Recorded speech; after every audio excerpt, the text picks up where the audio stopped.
All right, welcome. So you're thinking about diving into the cloud with Microsoft Azure, and you've probably heard about the AZ-900 exam. It's your launchpad for sure, but where in the world do you even start?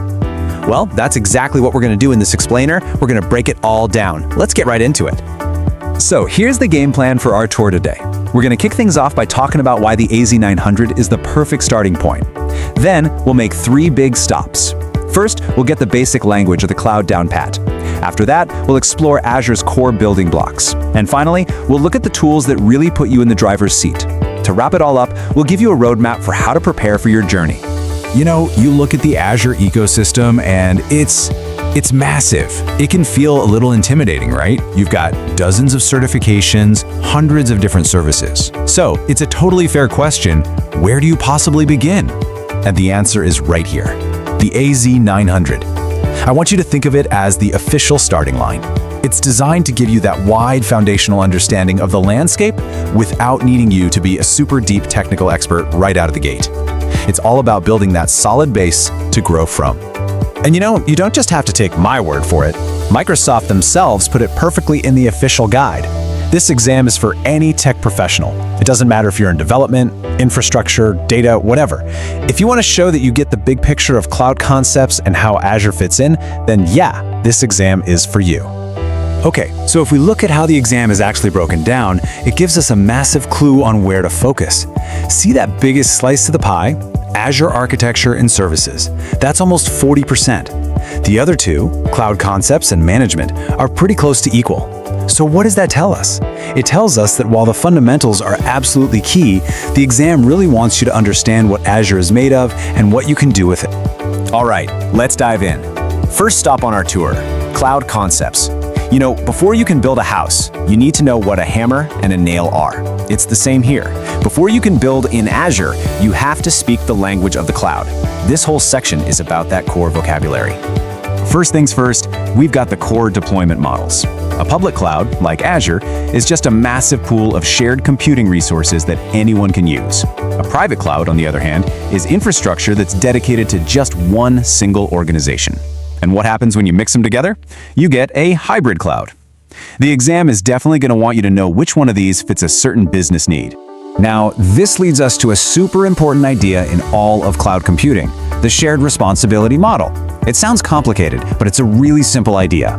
It just draws a clear line between what the cloud provider is responsible for securing and what you are responsible for.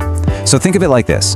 Microsoft is responsible for the security of the cloud, but you are always responsible for the security of what you put in the cloud. Your data, your users, your access, that's on you. And this is probably my favorite way to explain the different service types, IaaS, PaaS, and SaaS. It's the pizza analogy. With infrastructure as a service, or IaaS, you're doing the most work. It's like making pizza from scratch at home. You manage everything from the operating system up. With platform as a service, PaaS, the provider handles the oven and the dough. You just bring the toppings, your application and data. And then there's software as a service, SaaS. That's like just going out to a restaurant. You manage nothing. You just show up and enjoy the pizza. Okay, so now that we've got the lingo down, we're ready for the next big stop, Azure's blueprint. This is the biggest section of the exam, and this is where we get into the real nuts and bolts of what Azure is actually made of. You have to understand that everything in Azure is organized in a really specific way, a hierarchy. Way up at the top, you've got management groups, which lets you set rules for your entire organization. Underneath those, you have subscriptions, which are basically your billing containers. Then, inside a subscription, you create resource groups, which are like folders for your projects. And finally, inside those folders, you have your actual resources, the virtual machines, the databases, the whole shebang. So what are these resources we're talking about? Well, they pretty much fall into 4 main buckets. You've got your compute, which is the horsepower, your virtual machines, containers, and functions. You've got networking to connect all that stuff together. You need storage for all your data, whether it's blobs, files, or disks. And then, holding it all together, you have identity with Microsoft Entra ID. That's what controls who can do what. Now, this next idea is huge. It's a fundamental shift in how we think about security, and it is absolutely central to Azure. In the old days, we protected our network, our castle walls. But today, with people working from everywhere, on any device, our identity is the new perimeter. Who you are is what determines what you can access. And Azure doesn't just talk the talk, it walks the walk with these core security services. It all starts with Microsoft Entra ID as your main identity system.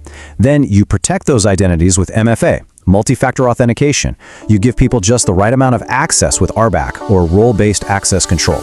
You work with a zero-trust mindset, which means never trust, always verify. And then Microsoft Defender for Cloud is like your security control panel, giving you that 30,000-foot view of everything.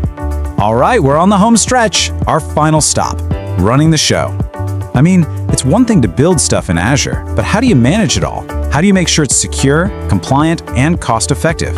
Well, this section covers the tools that let you do just that. When we talk about governance, what we really mean is having control and making sure things are done the right way. Azure Policy is your rulebook. It lets you enforce standards across your environment. Resource locks are your safety net. Think of it as a little lock that stops someone from accidentally deleting your most important virtual machine. Tags are an absolute lifesaver for organizing everything and tracking costs. And Microsoft Purview helps you get a handle on all your data, wherever it is. Now for the day-to-day stuff, these are the tools you're going to live in. The pricing calculator is your crystal ball.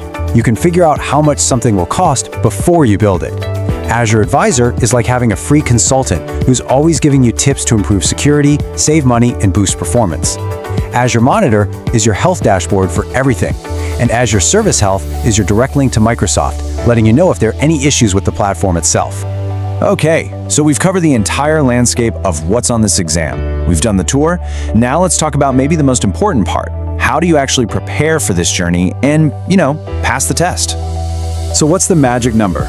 It's pretty straightforward. The exam is scored out of 1,000, and you need a 700 or higher to pass. Simple as that. A clear target to shoot for. And here's the really great news. Microsoft gives you an amazing toolkit to get you there, and it's all free. You've got the incredible self-paced training on Microsoft Learn. They have free practice assessments so you can see where you stand. There's even an exam sandbox so you can get comfortable with the test interface. And of course, the official Azure documentation is always the ultimate source of truth. So there you have it. That's the roadmap. We've covered the concepts, the core services, and the tools you need to manage it all. The path forward is clear, the resources are all there for you, and that first step is right in front of you. So the only question left is, are you ready to begin?